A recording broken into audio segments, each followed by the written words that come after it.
chén rượu này tôi xin chúc cho đàn trai, chén thứ hai tôi xin chúc cho đàn bà. Nè ăn tám tôi mời anh một chén, nè cô sáu cùng ly ta rộn ràng. Riêng ly này tôi chúc trao tan làng, chứ riêng ly này tôi chúc gái gia nhân, chúc hết làng ta đều ăn Tết gần.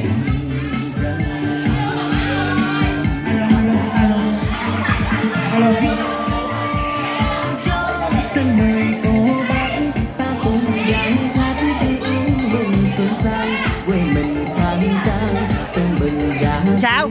Cái gì? Hiện đại có sao đâu. Đó, hiện đại mà đâu có sao.